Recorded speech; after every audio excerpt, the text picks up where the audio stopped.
Hello students, welcome to Prep IAS. मेरा नाम है Mayuri Bhagwani and today we will be looking into the current affairs of 26 June. तो शुरू करते हैं, पहले टॉपिक्स देख लेते हैं।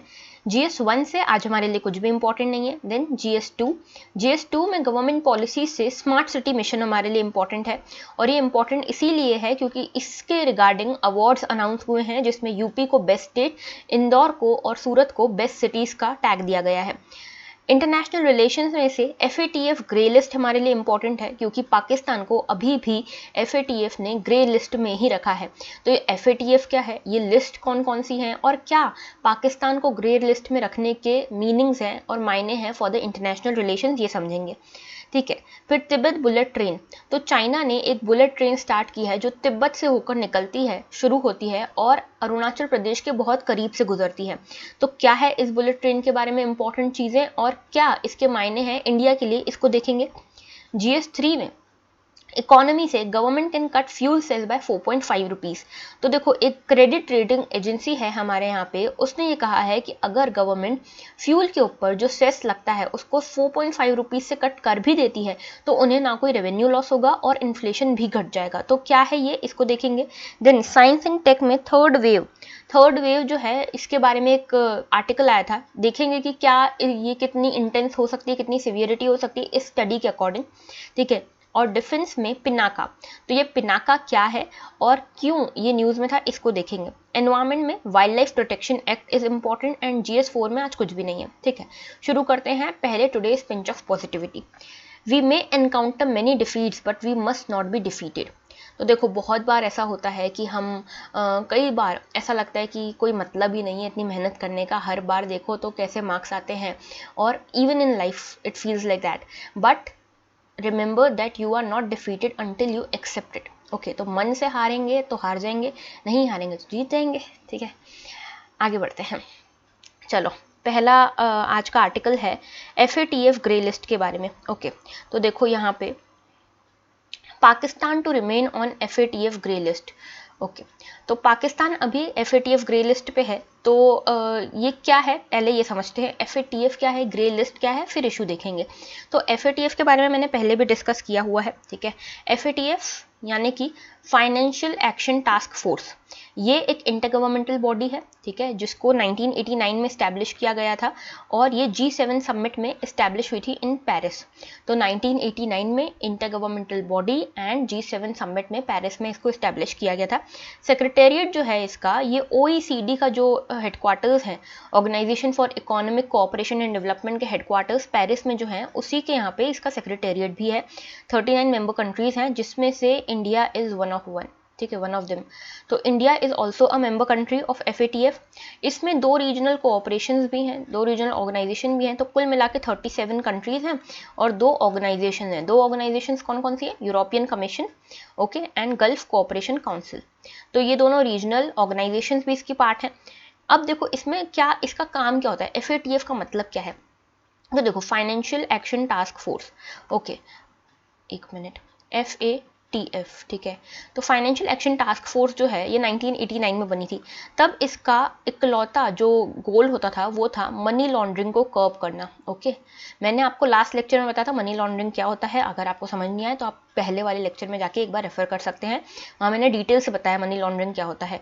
तो मनी लॉन्ड्रिंग को कर्ब करना, यहाँ पे पहला इनका गोल यही हुआ करता था जब ये स्टैब्लिश हुई थी। 2001 में इन्होंने अपने एम्बिट जो स्कोप है उसको बढ़ाया और 2001 में इन्होंने टेरर फाइनेंसिंग को भी अपने जो गोल्स हैं, टेरर फाइनेंसिंग को कर्ब करना भी अपने गोल्स में शामिल किया। ओके, इसके बाद 2012 में इन्होंने एक और गोल शामिल किया, वो था वेपन्स ऑफ मास डिस्ट्रक्शन, इनके प्रोलिफरेशन को रोकना। तो 3 गोल अभी देख सकते हो, मेजरली ये 2 गोल हैं मोटे मोटे। ठीक है, तो FATF का काम क्या होता है, जो भी कंट्रीज मनी लॉन्ड्रिंग या फिर टेरर फाइनेंसिंग में लिप्त हैं उनके अगेंस्ट सैंक्शंस लगा के इन दोनों कामों को, मनी लॉन्ड्रिंग और टेरर फाइनेंसिंग को रोकना। अभी इसमें जो वेपन्स ऑफ मास डिस्ट्रक्शन है उनके प्रोलिफरेशन को रोकने का भी एक गोल इसमें शामिल किया गया है। ठीक है, ये याद रखना है। अब इसमें दो लिस्ट बनाई गई हैं। जो भी कंट्रीज इन चीज़ों को फॉलो करती हैं, जैसे मनी लॉन्ड्रिंग करती हैं, टेरर फाइनेंसिंग करती हैं, तो उन कंट्रीज के ऊपर सैंक्शन लगाने के लिए ये दो लिस्ट यूज़ की जाती है। एक है ग्रे लिस्ट और एक है ब्लैक लिस्ट। ये ग्रे लिस्ट क्या है? तो देखो, ग्रे लिस्ट एक वार्निंग है ब्लैक लिस्ट के लिए, ठीक है। मतलब जो कंट्रीज मनी लॉन्ड्रिंग में या टेरर फाइनेंसिंग में लिप्त हैं, उनको पहले एक वार्निंग दी जाती है। तो ये वार्निंग जब दी जाती है तो उन्हें ग्रे लिस्ट में शामिल कर लिया जाता है, जैसे कि पाकिस्तान को किया गया है, ठीक है। अगर फिर भी वो कंट्री नहीं सुधरती है, फिर भी इन चीज़ों में लगी रहती है मनी लॉन्ड्रिंग और टेरर फाइनेंसिंग में, तो फिर उसे ब्लैक लिस्ट में शामिल कर दिया जाता है, ठीक है। अब ग्रे लिस्ट में क्या होता है ना, बेसिकली कि यहाँ पे उन कंट्रीज को शामिल किया जाता है जो सेफ हेवन मानी जाती हैं for supporting terror funding and money laundering. तो money laundering and terror funding को जो भी कंट्री सपोर्ट करती हैं, उन्हें ग्रे लिस्ट में डाला जाता है। यहाँ पे डायरेक्टली कोई सैंक्शन नहीं है, लेकिन फिर भी कई तरह के इनडायरेक्ट सैंक्शन होते हैं, जैसे कि एक इंटरनेशनल बॉयकॉट कर दिया जाता है उनको, या फिर IMF या वर्ल्ड बैंक या ADB, ऐसे बैंक जो है, एशियन डेवलपमेंट बैंक, इन सब बैंक से लोन मिलने में बहुत ज़्यादा दिक्कत होती है इनको, ठीक है। ट्रेड इनका काफ़ी ज़्यादा रिस्ट्रिक्ट हो जाता है। डायरेक्ट सैंक्शन नहीं है, इनडायरेक्ट सैंक्शन है। ब्लैक लिस्ट में होते हैं डायरेक्ट सैंक्शन, ठीक है। यहाँ पे वो कंट्रीज होती हैं जिन्हें नॉन कोऑपरेटिव कंट्रीज या फिर टेरिटरीज कहा जाता है, ठीक है। और इनको ब्लैक लिस्ट में डाला जाता है क्योंकि ये मान ही नहीं रहे हैं बात FATF की, ओके। और ये सिर्फ माना नहीं जाता, ये प्रूव्ड है। ये खुद भी मानते हैं कि हाँ भाई, हम तो टेरर फंडिंग करते हैं, हम तो मनी लॉन्ड्रिंग एक्टिविटीज में हैं, ठीक है। तो ये पूरा FATF का इशू था। अब ये न्यूज़ में इसीलिए है क्योंकि पाकिस्तान को इससे पहले जो मीटिंग हुई थी FATF की, उसमें ये कहा गया था कि आपको 27 हम टारगेट्स दे रहे हैं।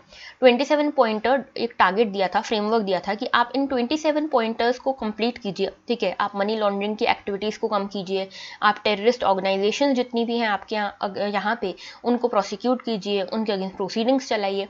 तो ऐसे करके 27 पॉइंटर्स थे यहाँ पे, जिसमें से FATF ये मानता है कि 26 पे पाकिस्तान ने काम किया है, लेकिन एक पे काम नहीं किया है, ठीक है। और वो एक क्या है? वो एक है कि उन्होंने अपने टेररिस्ट और टेरर एक्टिविटीज़ जो होती हैं वहाँ पे, टेरर एंटिटीज़ जो हैं वहाँ पे, उनके अगेंस्ट कोई एक्शन नहीं लिया है, उनको कन्विक्ट नहीं किया है।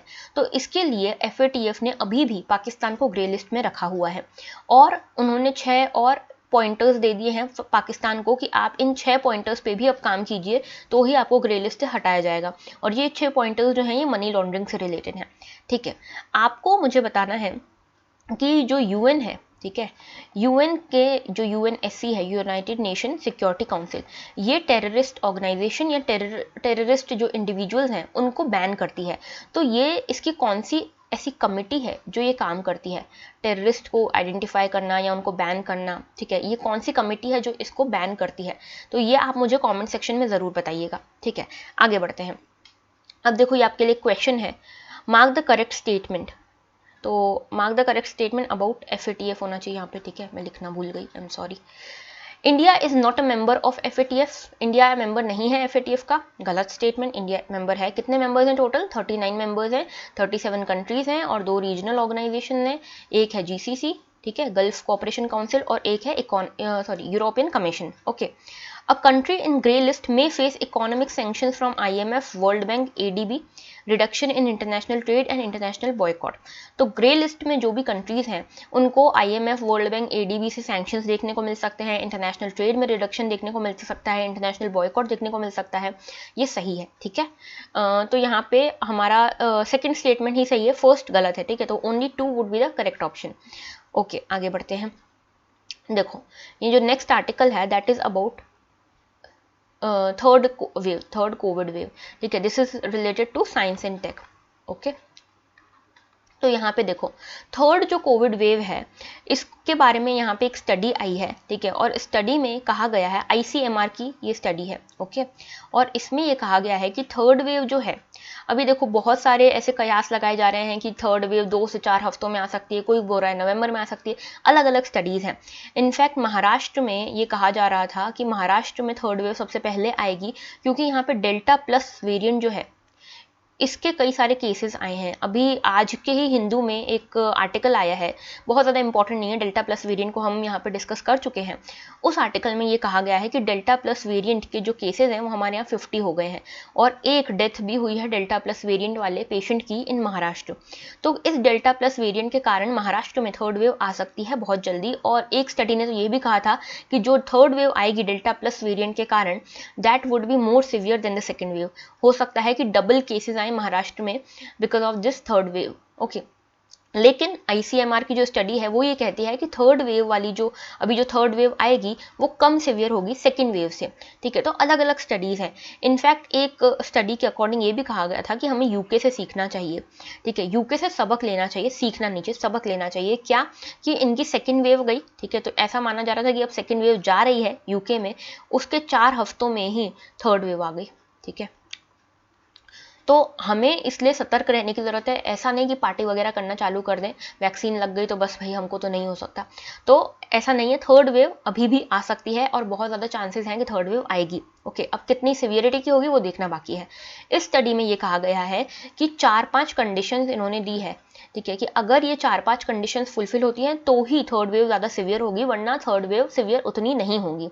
अब ये कंडीशंस क्या है? पहली कंडीशन, तो देखो पहली कंडीशन ये है कि जो जितने भी अभी इन्फेक्टेड केसेस आए थे हमारे यहाँ, ठीक है, मान लो कि 100 केसेस आए इन्फेक्टेड, अगर इसमें से 30% लोगों की भी जो इम्यूनिटी है वो पूरी तरह से खत्म हो जाती है तो ये सिवियर हो सकती है। ओके, सेकेंड केस है कि अगर जो वेरिएंट्स नए आते हैं वो ज़्यादा सिवियर होते हैं और अगर उनका रिप्रोडक्शन रेट 4.5 या उससे ज़्यादा होता है तो ये ज़्यादा सिवियर हो सकती है। या फिर अगर जो नए वेरिएंट हैं वो ज़्यादा सिवियर हैं। और इसका एक और ये है कि अगर हम लॉकडाउन्स को बहुत जल्दी मूव आउट कर जाते हैं लॉकडाउन से तो भी हो सकता है कि ये सिवियर हो जाए, क्योंकि हम फिर उतनी सावधानी नहीं बरतेंगे। ठीक है, तो ये सारे इश्यूज़ हैं। और इसमें एक चीज़ ये भी कही गई है कि जो वैक्सीनेशन है हमारे यहाँ वो अभी भी स्लो ही है। ठीक है, लाइक 20% इंडियंस को ही अभी तक पहला डोज लगा है और सिर्फ 4% इंडियंस हैं जो फुल्ली वैक्सीनेटेड हैं, दोनों डोज लगे हुए हैं जिनको। ओके, और इसमें हमें ये समझने की ज़रूरत है कि अभी हमें वैक्सीनेशन के ऊपर ध्यान देने की ज़रूरत है।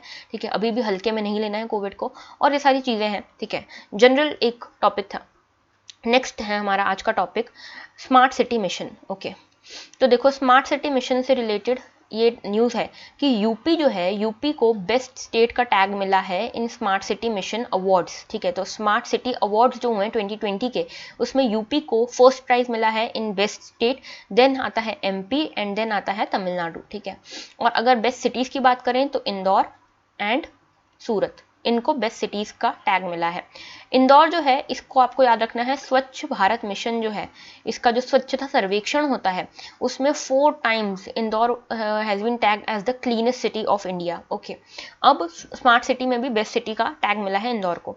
नाउ स्मार्ट सिटी मिशन की बात करें तो देखो 2014 में ये लॉन्च हुआ था 100 सिटीज़ के अक्रॉस। इसमें बेसिकली देखो क्या करना है, ये 100 सिटीज़ में जो लॉन्च हुआ था इसमें जो इसका ऑब्जेक्टिव था वो था कि हमें सिटीज़ को प्रमोट करना है, कोर इंफ्रास्ट्रक्चर को प्रमोट करना है सिटीज़ में। ठीक है, कोर इंफ्रास्ट्रक्चर को प्रमोट करके हम इकोनॉमी को बूस्ट करेंगे। ठीक है, पहली चीज़।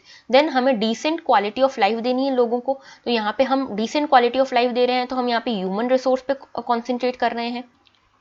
देन हम यहाँ पे क्लीन एंड सस्टेनेबल एनवायरनमेंट देंगे, तो हम यहाँ पे एनवायरनमेंट एंड इकोलॉजी पे फोकस कर रहे हैं। And then we will have a application of smart solution, तो यहाँ हम टेक्नोलॉजी पे यूज़ कर रहे हैं। तो स्मार्ट सिटी बेसिकली एक पूरा ब्लेंड है, कॉम्बिनेशन है इकोनॉमी का, ह्यूमन रिसोर्स का, ह्यूमन लाइफ का, ठीक है, टेक्नोलॉजी का और एनवायरनमेंट का। तो बेसिकली यहाँ हम बात कर रहे हैं इंक्लूसिव एंड सस्टेनेबल ग्रोथ की। ठीक है, डेवलपमेंट या ग्रोथ। ठीक है, तो इंक्लूसिव एंड सस्टेनेबल डेवलपमेंट की बात कर रहे हैं स्मार्ट सिटी मिशंस के थ्रू। तो यहाँ पे टेक्नोलॉजी का यूज़ करके इकोनॉमी को भी बूस्ट करना है, एनवायरनमेंट को भी साथ लेकर चलना है और ह्यूमन लाइफ को भी बेटर करना है, ये मेन मोटिव है। अब यहाँ पे देखो सिलेक्शन किस तरह से होता है सिटीज़ का। यहाँ पे सिलेक्शन होता है अर्बन रिफॉर्म्स में कैसी परफॉर्मेंस है सिटीज़ की उसके बेसिस पे, यानी कि सैनिटेशन कैसा है उस सिटीज़ का, गवर्नेंस कैसी है, लोकल गवर्नमेंट कैसा काम कर रही है, ये सब बातें इसमें ध्यान रखेंगे तो सिलेक्शन उस सिटी का होगा। ठीक है, अभी तो 100 सिटीज़ सिलेक्ट हो चुकी हैं।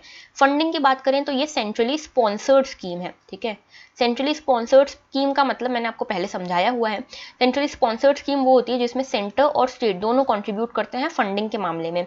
ओके, और इम्प्लीमेंटेशन जो है वो स्टेट करता है, लेकिन जो स्टेट सेक्टर स्कीम होती है उसमें मोस्टली सारी फंडिंग सेंटर करता है और इम्प्लीमेंटेशन भी सेंटर करता है। ओके, तो फंडिंग यहाँ पे सेंट्रली स्पॉन्सर्ड है, तो सेंटर और स्टेट दोनों करेंगे।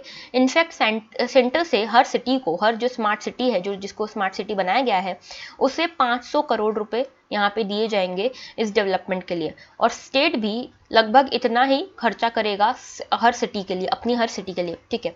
और कुल मिला के सेंटर का यहाँ पे लगभग 48,000 करोड़ का खर्चा हुआ है, ठीक है, फॉर स्मार्ट सिटी मिशन। अब डेवलपमेंट की बात करें तो देखो यहाँ पे डेवलपमेंट किस तरह से होना है। डेवलपमेंट यहाँ पे दो तरह से होना है, ठीक है। एक होगा पैन सिटी डेवलपमेंट। ओके, इसमें कोई भी एक स्मार्ट सॉल्यूशन को, एक टेक्नोलॉजी को पूरी सिटी में इम्प्लीमेंट किया जाएगा, पूरी सिटी में उसका इम्प्लीमेंटेशन होगा, ठीक है। तो जैसे इंदौर की बात करें तो इंदौर में जो स्वच्छ भारत मिशन है उसको बहुत ज़्यादा फोकस किया जाता है, तो यहाँ पे door to door waste collection पे फोकस किया जाता है। तो और उस door to door waste collection के बाद उसको रिसाइकिल करना और उसके थ्रू एम्प्लॉयमेंट जनरेट करना, इस तरह की टेक्नोलॉजी का यूज़ करके यहाँ पे पैन सिटी ये वाला एक सॉल्यूशन, स्मार्ट सॉल्यूशन अब इम्प्लीमेंट होता है। दूसरा है एरिया बेस्ड डेवलपमेंट, ठीक है। तो इसमें क्या होता है कि इसमें किसी भी एक छोटे से एरिया को सिटी के अपग्रेड किया जाता है 3 बेसिस पे।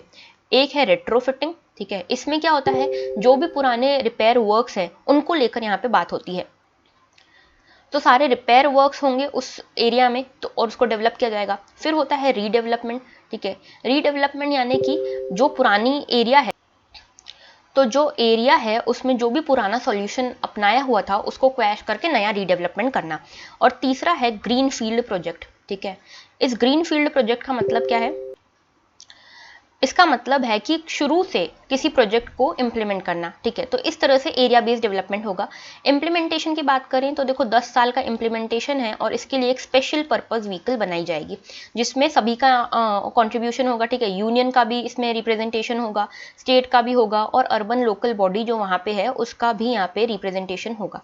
ओके, तो ये हमने पूरी इसकी बात कर ली। आगे बात करते हैं नेक्स्ट टॉपिक की, जो कि है हमारा DRDO test enhanced range Pinaka rocket. तो देखो यहाँ पे हम पिनाका की बात करेंगे। अब ये पिनाका क्या है, देखो ये आप ये फोटो देख रहे हो, ये पिनाका रॉकेट सिस्टम है, ठीक है। बेसिकली पिनाका एक मल्टी बैरल रॉकेट सिस्टम है, ठीक है, याद रखना है, मल्टी बैरल रॉकेट सिस्टम। अब मल्टी बैरल का मतलब क्या है? इस रॉकेट सिस्टम से 12 रॉकेट्स आप एक टाइम पे लॉन्च कर सकते हो, और इसमें भी ये जो 12 रॉकेट्स हैं ये 44 सेकंड्स में आप इन्हें लॉन्च कर सकते हो। Okay,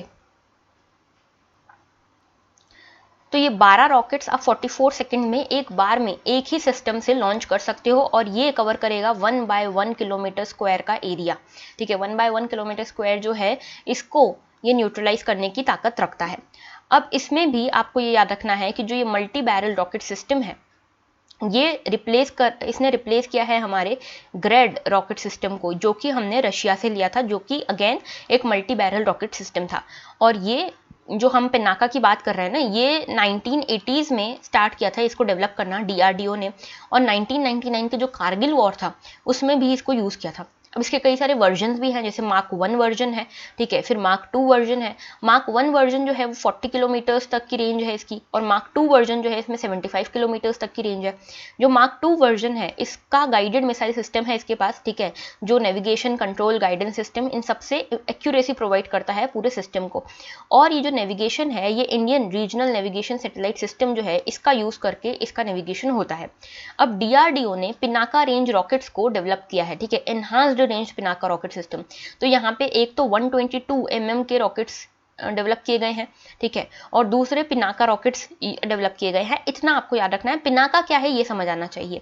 okay, now Pinaka recently in news is तो पिनाका क्या है? अनमेन्ड एरियल व्हीकल है, फाइटर प्लान है, हेलीकॉप्टर है, या रॉकेट सिस्टम है? तो एक रॉकेट सिस्टम है, मल्टी बैरल रॉकेट सिस्टम है, ठीक है। देन नेक्स्ट बात करते हैं, हमारा नेक्स्ट टॉपिक है कोविड-19 scare causes egret chicks death. तो देखो ये इशू क्या है ना, ये मैं बताती हूँ। ऐसा एक थ्योरी आई थी कि कोविड-19 फैल रहा है बर्ड ड्रॉपिंग से, ठीक है, बर्ड ड्रॉपिंग से। और जो बर्ड्स यूरिन करती हैं उनसे, और अगर वो किसी के कॉन्टैक्ट में आती है बर्ड ड्रॉपिंग्स, बर्ड यूरिन, तो उस केस में वो कोविड फैला सकता है, ऐसी एक थ्योरी आई थी बीच में। तो उसको लेकर एक कंप्लेन दाखिल की गई आसाम में कि यहाँ पे एक जगह है, एक पर्सन है, उसका जो गार्डन है उसमें बहुत सारे जो जो उसका गार्डन है वहाँ पे बहुत सारे बर्ड्स हैं, तो उस जो एरिया है, जो उस रीजन है, उससे जो बैम्बू ग्रूव हैं उन्हें हटाया जाए। तो उन जब बैम्बू ग्रूव्स को हटाया गया तो वहाँ पे देखने को मिला कि कई सारे नेस्ट गिर गए, कई सारे जो चिक्स थी, बर्ड चिकन्स थे, उनकी डेथ हो गई। ठीक है, तो इसमें फिर वाइल्ड लाइफ प्रोटेक्शन एक्ट लगता है। तो यहाँ पे एनवायरमेंटलिस्ट का कहना है कि वाइल्ड लाइफ प्रोटेक्शन एक्ट का आपने वायलेशन किया है। तो हमारे लिए जानना जरूरी है कि वाइल्ड लाइफ प्रोटेक्शन एक्ट क्या है। ठीक है, ये 1972 का एक्ट है। अब देखो, वाइल्ड लाइफ प्रोटेक्शन एक्ट जैसा कि नाम सजेस्ट कर रहा है, वाइल्ड लाइफ को प्रोटेक्ट करने का काम करता है, एनवायरमेंट को प्रोटेक्ट करने का काम करता है ये। ओके, कॉन्स्टिट्यूशनल प्रोविजन यहाँ पे आपको पता होने चाहिए। तो देखो, कॉन्स्टिट्यूशनल प्रोविजंस जो एनवायरमेंट को प्रोटेक्ट करने के लिए हैं कौन कौन से हैं। एक तो 42nd अमेंडमेंट है। ठीक है, इसमें बोला गया था कि जो फॉरेस्ट और एनवायरमेंट है वो स्टेट लिस्ट से अब कॉन्करेंट लिस्ट में हम डाल रहे हैं, 42nd अमेंडमेंट ने ये कहा। फिर एक फंडामेंटल ड्यूटीज़ है। ठीक है, फंडामेंटल ड्यूटीज़ में एक ड्यूटी है कि हमको एनवायरमेंट को प्रोटेक्ट करना है। देन हमारा एक DPSP भी है जो बात करता है कि हमें जो एनवायरमेंट है उसे प्रोटेक्ट करना है। तो इस तरह से हमारे कॉन्स्टिट्यूशनल प्रोविजंस भी ये कहते हैं और वाइल्ड लाइफ प्रोटेक्शन एक्ट भी ये कहता है। अब वाइल्ड लाइफ प्रोटेक्शन एक्ट जो है इसमें 6 शेड्यूल्स दिए गए हैं। ये 6 शेड्यूल्स जो हैं ये अलग अलग डिग्री का प्रोटेक्शन देते हैं। ठीक है, जैसे शेड्यूल 1 और शेड्यूल 2 का जो पार्ट 2 है ये सबसे ज़्यादा प्रोटेक्शन देता है। ठीक है, आप कई बार स्पीसीज पढ़ते होंगे कि UPSC में कई बार स्पीसीज पूछी जाती है, जैसे ऑलिव रिडली टर्टल हो गया, ग्रेट इंडियन बस्टर्ड। तो इसमें हम देखते हैं कि हम कौन से वाइल्ड लाइफ प्रोटेक्शन एक्ट के कौन से शेड्यूल में इसका नाम दिया गया है, तो उतना प्रोटेक्शन उसको प्राप्त है स्टेट से। ओके, देन ये जो शेड्यूल 1 और शेड्यूल 2 का पार्ट 2 है इसके सबसे ज़्यादा पेनल्टीज दी जाती है इसमें, अगर इसका वायलेशन होता है तो। देन शेड्यूल 3 एंड शेड्यूल 4 भी प्रोटेक्टेड है लेकिन पेनल्टीज कम है। शेड्यूल 5 में वो एनिमल्स को रखा गया है, वो स्पीसीज को रखा गया है जिनको हंट करना अलाउड है। ठीक है, स्टेट में, जैसे कि रैट्स हो गए, मंकीज हो गए, ये जो नुकसान पहुंचाते हैं ह्यूमंस को, जैसे कि ह्यूमन के खेतों को नुकसान पहुंचाते हैं। ठीक है, वाइल्ड पिग्स हो गए, ये सारे जो है शेड्यूल 5 में रखे गए हैं।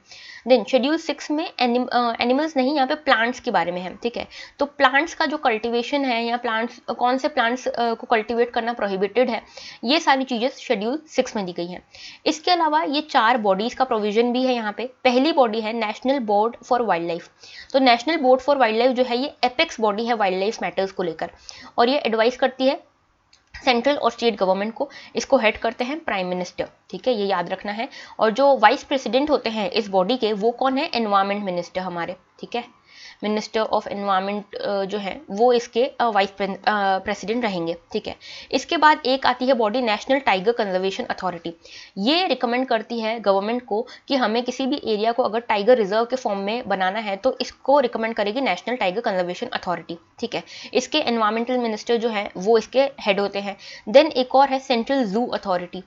ये जूस जो है हमारे इंडिया में उनको रेगुलेट करने का काम करती है और इसका प्रोविजन भी इसी एक्ट के अंतर्गत दिया हुआ है। एक और है wild life crime control bureau. ठीक है, यहाँ पे वाइल्ड लाइफ से रिलेटेड जो भी क्राइम्स होते हैं, इनकी ट्रैफिकिंग होती है, ठीक है, स्मगलिंग होती है वाइल्ड लाइफ प्रोडक्ट्स की, तो उसको रेगुलेट करने का और उसको पीनलाइज करने का काम ये बॉडी करती है। ठीक है, और इसका प्रोविजन भी इसी एक्ट में दिया हुआ है। ठीक है, और इसके अलावा एक चीज़ और, यहाँ पे 5 प्रोटेक्टेड एरियाज की बात की हुई है। एक है नेशनल पार्क, फिर sanctuaries, wildlife sanctuaries, tiger reserves, community reserves और कंजर्वेशन रिजर्व्स। ओके, तो ये याद रखना है। आगे बात करते हैं, ये कुछ भी नहीं, ठीक है, I am sorry for that. Then आगे बात करते हैं नेक्स्ट टॉपिक की। Tibet gets first bullet train links Lhasa to Indian border. ठीक है, तो तिब्बत जो है फर्स्ट बुलेट ट्रेन मिली है तिब्बत को, और इसमें इंडियन बॉर्डर से टच करती हुई है ये जो बुलेट ट्रेन है तिब्बत से निकलती हुई ये।